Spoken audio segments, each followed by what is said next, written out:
আমাদের এই বর্তমান আর ভবিষ্যৎকে সুন্দর করার উপায় কি? কেউ বলবেন আজ নিরন্তর পরিশ্রম করতে থাকো, কর্ম এবং চেষ্টা করতে থাকো। তার থেকেও বেশি গুরুত্বপূর্ণ কিছু আছে, বিগত অতীতের সাথে শান্তি স্থাপনা করা। কারণ অনেক সময় আপনার এই অতীত আপনাকে সামনে অগ্রসর হতেই দেয় না। আর অতীতের এই বিতৃষ্ণা যদি আপনি ভুলতে না পারেন, তাহলে বর্তমানের এই মিষ্টি সুখ আপনি কিভাবে উপভোগ করবেন, ভবিষ্যৎকে কিভাবে সুন্দর বানাবেন? তাই এই অতীতকে ভুলে যান, এর থেকে যা শিক্ষা প্রাপ্ত করার করে নিন, আর বর্তমান এবং ভবিষ্যৎকে আরো সুন্দর করে তুলুন। আর আমার সাথে ভালোবেসে বলুন, রাধা রাধা। জীবনে অনেক সময় আমরা সমস্যার জালে এমনভাবে জড়িয়ে পড়ি যে আমরা বুঝতেই পারি না যে আমাদের কি করা উচিত, কার সাহায্য চাইবো, কার সাথে দেখা করব, বুঝতেই পারি না। অনেক সময় এমন হয় যে সমস্যা আমাদের থেকে শুরু হয় না, অন্য কারোর থেকে শুরু হয়। অনেক সময় এই সময় এমন খেলা খেলে যে আপনি সেই সমস্যায় ফেঁসে যান। কিন্তু সমস্যা যেখান থেকেই শুরু হোক না কেন, সেই সমস্যার সমাধান আপনাকে করতেই হবে।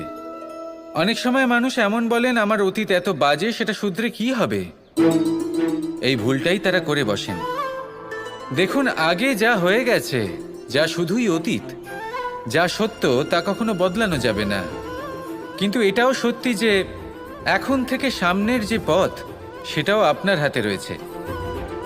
আপনি একে ভালোও বানাতে পারেন, খারাপও বানাতে পারেন। তাই আপনার এটা শুধরে নেওয়াই উচিত। কারণ মানুষ আসলে তার নিজের অতীতকে নয়, তার বর্তমানকে প্রভাবিত করতে পারে। এই বর্তমানই পরবর্তীকালে অতীত হবে, যা আপনি শুধরে নিতে পারেন। তাই আপনি সেই চেষ্টাই করুন, নিরন্তর চেষ্টা করুন। ধন্যাত্মক দৃষ্টিভঙ্গি নিয়ে নিজের বুদ্ধি প্রয়োগ করুন, সাহসের সদ্ব্যবহার করুন, যাতে আপনার আগামী সময় আপনি আরো ভালো করে তুলতে পারেন। আপনার সমাপ্তি আর সমাপ্তির পথে এই যাত্রা, তাকে আপনি সুখময় করে তুলতে পারেন। তাহলে এটাই করুন আর আমার সাথে ভালোবেসে বলুন, রাধা। মানুষের সবথেকে বড় শক্তি কি? তার বাহুবল, অর্জন করা ধন, নাকি তার পেছনে দাঁড়িয়ে থাকা তার সমর্থক বা প্রশংসকদের দল, নাকি ঈশ্বরের আশীর্বাদ? সেটা কি? মানুষের সবথেকে বড় শক্তি হলো একটাই, আর তা সকলের মধ্যে আছে। আর তা হলো তার নিজের অস্তিত্ব, যা অন্য কারোর মধ্যে নেই।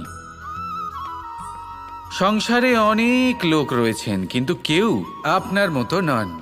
এটা হলো আপনার শক্তি, এ হলো আপনার নিজস্ব শক্তি। দুর্ভাগ্যবশত বেশিরভাগ মানুষ এটা বুঝতে পারেন না, নিজের শক্তিকে চিনতে পারেন না। কিন্তু যদি আপনি চিনতে পারেন, তাহলে আপনি নিজের অন্তরে অনুভব করবেন একটা অসীম শক্তির অস্তিত্ব। যে সাফল্যের পথে আপনি চলছেন, আপনি দেখবেন যে এই সাফল্যের দ্বার নিজে থেকেই খুলে গেছে। শুধু প্রয়োজন হলো নিজের এই শক্তিকে চিনে নেবার, নিজের এই বিশেষত্বকে বোঝার। কারণ এই যে আপনার বিশেষত্ব, এ কোনোদিনও আপনার থেকে দূরে চলে যাবে না, চিরকাল আপনার সাথে জড়িত থাকবে। যদি আমি বাহুবলের কথা বলি, সময়ের সাথে সেটা চলে যাবেই। যদি কথা বলি অর্জিত ধনের, তাহলে সময়ের সাথে সেটাও চলে যাবে। মিত্র, পরিবার, বন্ধু, আশীর্বাদ, এই সব কিছু আপনার থেকে দূরে চলে যেতে চলেছে, সেটা আপনিও জানেন। কিন্তু এই যে আপনার অস্তিত্ব, আপনার বিশেষ শক্তি, যা শুধু আপনার সাথে আছে, তা চিরকাল আপনার সাথেই জুড়ে থাকবে।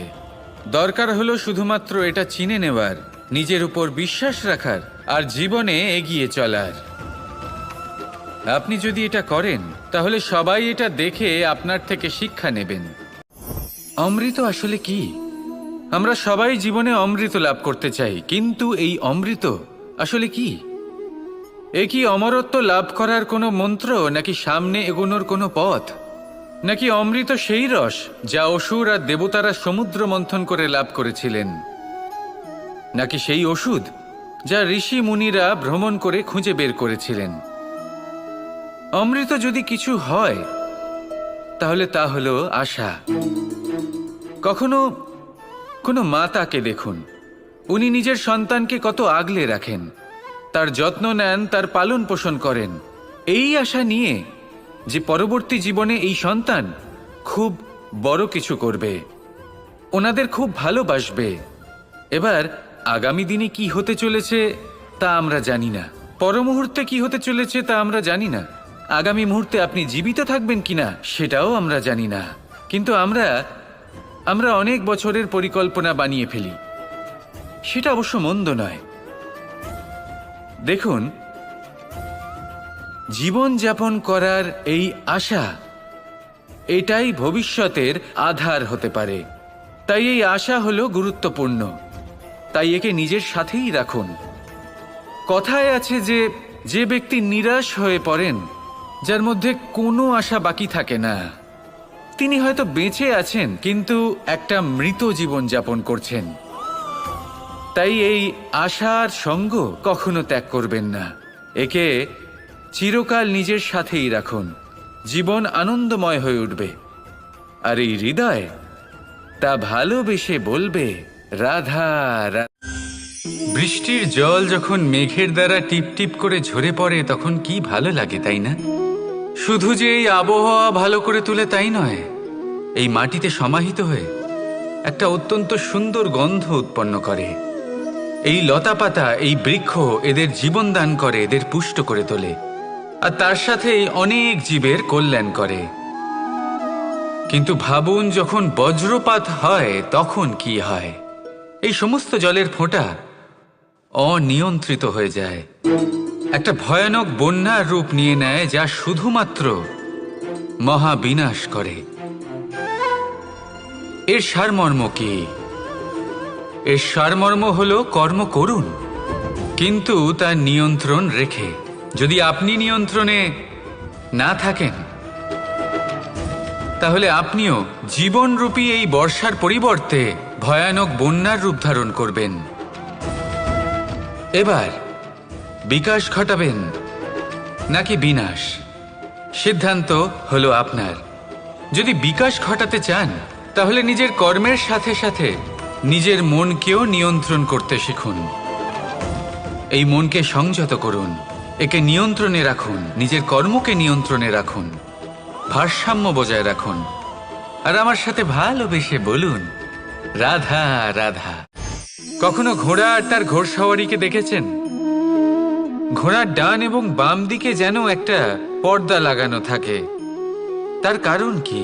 যাতে ঘোড়া অন্য কোনো দিকে দেখতে না পায়, শুধুমাত্র সামনে দেখে আর সেই দিকেই এগোতে থাকে। বলতে গেলে এটা খুব সাধারণ ব্যাপার, কিন্তু এর পেছনে খুব বড় এক বিজ্ঞান লুকিয়ে রয়েছে। আপনি যদি জীবনে নিজের লক্ষ্যে পৌঁছতে চান, তাহলে আপনাকে এদিক ওদিক তাকানো বন্ধ করতে হবে, শুধু সামনে নিজের লক্ষ্যের দিকে তাকিয়ে থাকতে হবে। তখনই জীবনে সাফল্য লাভ করবেন। ঘোড়া তো শুধুমাত্র এক পশু, তার উপরে লাগাম পরাতে হয়, চোখের ডান এবং বাম দিকে পর্দা পরিয়ে দেওয়া হয়। আপনি হলেন মানুষ, আপনাকে লাগাম কে পরাবে? কেউ না, এটা আপনাকে নিজেকেই করতে হবে। মনের গভীরে প্রবেশ করুন আর আবেগগুলিকে লাগাম পরান, তাদের নিয়ন্ত্রণ করতে শিখুন। আর নিজের দৃষ্টি সামনে, শুধু নিজের লক্ষ্যের দিকে। মনে রাখবেন, যদি আপনার দৃষ্টি শুধুমাত্র নিজের লক্ষ্যে থাকে, তাহলে লক্ষ্য ভেদ অবশ্যই করবেন। যদি একাগ্রতা এদিক ওদিক চলে যায়, তাহলে লক্ষ্য হারিয়ে যাবে। রাধা রাধা। রাজ্য, শাসন, সাম্রাজ্য, সংস্থাপনা, এগুলিকে সফল কখন বলা যেতে পারে? কোনো কোনো বুদ্ধিজীবী বলেন তখন যখন চারিদিকে শান্তি থাকে, কারোর মনে কোনো প্রশ্ন থাকবে না, শঙ্কা থাকবে না। কিন্তু আমার মনে হয় এটা অনুচিত।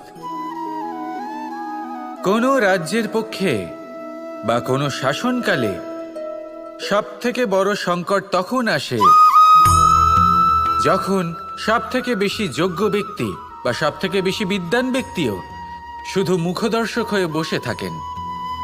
মনে প্রশ্ন আসতে থাকে কিন্তু জিজ্ঞেস করেন না, শঙ্কা উৎপন্ন হয় কিন্তু ব্যক্ত করতে পারেন না। এটা খুবই অনুচিত। এই যে প্রশ্ন, তা আসা খুব ভালো। এই প্রশ্ন অকারণে আসে না, কোনো সমস্যার কারণেই আসে। এই প্রশ্নের দ্বারা আপনি সেই সমস্যাগুলি দেখতে পাবেন যাতে আপনি এতদিন অনভিজ্ঞ ছিলেন। আর যত প্রশ্নের নিবারণ আপনি করবেন, ততই আপনার রাজ্য, আপনার শাসন আরও শ্রেষ্ঠ হয়ে উঠবে। এই প্রশ্ন, এই শঙ্কা, এগুলো আপনাকে সমাধানের চূড়াতে অবশ্যই নিয়ে যাবে। সেই জন্য না প্রশ্ন করা অনুচিত, আর না শঙ্কা ব্যক্ত করা অনুচিত, আর না তিনি মূর্খ যিনি প্রশ্ন করেন, শঙ্কা ব্যক্ত করেন। তাই এনাদের কখনো দূরে করে দেবেন না, এনাদের নিজস্ব মতামত রাখতে দিন। যখন সবাই মিলে একমত হবেন, তখন নিশ্চিত রূপে বলা যায় যে এই রাজ্য, এই শাসন, এই সংস্থাপনা সাফল্যের শিখরে রয়েছে। তাহলে আসুন আর আমার সাথে ভালোবেসে বলুন, রাধা। প্রকৃতি, নিয়তি কখনোই কারোর সাথে পক্ষপাত করে না, প্রত্যেককে জীবনদান দেয়, সমান সুযোগ প্রদান করে। এটা সেই ব্যক্তির উপরে নির্ভর করে যে সে কিভাবে তার থেকে লাভবান হয়ে উঠবে। তার নির্বাচনের উপর নির্ভর করে, তার দৃষ্টিভঙ্গির উপর নির্ভর করে যে সে কতটা ধনাত্মক বা কতটা নেতিবাচক। দুই ধরনের মানুষ হন। এমন কিছু মানুষ হন যারা প্রত্যেক পরিস্থিতি, প্রত্যেক সমস্যা এবং বিপদে সুযোগ খুঁজে বের করেন। আর কিছু এমন মানুষ রয়েছেন যারা যে কোনো সুযোগে কোথাও না কোথাও থেকে একটা সমস্যা খুঁজে বের করেন। এবার আপনি কি চান? আপনি সুযোগ চান, তাহলে সুযোগ পাবেন। আপনি সমস্যা পেতে চান, সমস্যা তো আপনি চাইলেই খুঁজে পাবেন। চয়ন আপনারই, যে আপনি কতটা ধনাত্মক থাকতে চান, কতটা নেতিবাচক থাকতে চান। ধনাত্মক থাকুন, জীবনে সব কিছু সম্ভব হবে। আসুন আর আমার সাথে ভালোবেসে বলুন, রাধা রাধা। যখনই আমরা কথা বলি জলরাশির বিষয়ে, যখন আমরা তুলনা করি, তখন আমাদের খুব ভালো লাগে মিষ্টি সরোবর, পুকুর, নদী। আর আমরা অপেক্ষা করে থাকি সাগরের জন্য, সমুদ্রের জন্য। কেন করি? কারণ এই সাগর, এই সমুদ্র, এ হলো অত্যন্ত বিশাল আর ভয়ানক। এর জলও কিন্তু নোনতা, যা আমরা পান করতে পারি না। কখনো ভেবে দেখেছেন এই সমুদ্রের অন্তরে এই নোনতা জল, এই নোনতা ভাব, এটা আসে কোত্থেকে? এই যে সমুদ্র, যে প্রবাহমান নদীর থেকে যে খনিজ নির্গত হয়, তার ভান্ডার হলো এটা। সেই খনিজকে নিজের অন্তরে গ্রহণ করে, সেই নোনতা ভাব নিজের মধ্যে সমাহিত করে, আর তারপর সেই নোনতা জল বাষ্পে পরিণত হয়ে ওপরে উঠে যায়, যা মেঘ হয়ে আপনার ওপর মিষ্টি বৃষ্টি হয়ে ঝরে পড়ে। এ হলো সমুদ্রের ত্যাগ, যার জন্য আপনি মিষ্টি জল পান করতে পারছেন, সে নদী থেকেই হোক বা সরোবর থেকে। সেই জন্যই হয়তো সাগর হলো এত মহান, হয়তো সেই জন্যই রত্ন সাগরে পাওয়া যায়। তাই মনে রাখবেন, ক্ষমতা তারই হয় যে ত্যাগ করতে জানে, কোনো বিষকে নিজের মধ্যে ধারণ করে নিতে জানে। তাহলে আপনিও এটাই করুন, এতটাই শক্তিশালী হয়ে উঠুন, আর আমার সাথে ভালোবেসে বলুন, রাধা রাধা। বৃষ্টির ফোঁটা কত ছোট, কিন্তু সাগর কত বড়। হিমখণ্ড কত ছোট, হিমালয় কত বড়। কত পার্থক্য আছে দেখুন। দশরথ পুত্র রাম আর শ্রীরাম, দেখুন একটা ফোঁটা একসাথে মিলিত হয়ে তখন এই বিশাল সাগর তৈরি হয়। সকল হিমখণ্ড যখন একসাথে মিলিত হয়, তখন এই বিশাল মহান হিমালয় গঠিত হয়। সেইভাবেই একটা ছোট্ট বনবাস দিয়ে শুরু হয়েছিল একটা যাত্রা, রাম থেকে শ্রীরাম হবার পথে, মর্যাদা পুরুষোত্তম হবার জন্য। কিন্তু এর থেকে আপনি কি শিখলেন? বিন্দু আসলে মহান নয়, মহান হলো সাগর। হিমখণ্ড মহান নয়, মহান হলো হিমালয়। অর্থাৎ কোনো মহান কাজ করার জন্য বা মহান হবার জন্য আপনাকে আরম্ভ করতে হবে ছোট থেকে। একটা অত্যন্ত সরল কিন্তু একটা গুরুত্বপূর্ণ কথা আমি আপনাকে বলতে চাই। দেখুন, আরম্ভ করার জন্য প্রথমেই আপনার মহান হবার কোনো প্রয়োজন নেই, কিন্তু হ্যাঁ, মহান হবার জন্য প্রথমে আরম্ভ করা অত্যন্ত প্রয়োজনীয়। আপনি যদি শুরুই না করেন তাহলে কখনো মহান হতেই পারবেন না। প্রকৃত নিষ্ঠা দ্বারা আরম্ভ করুন।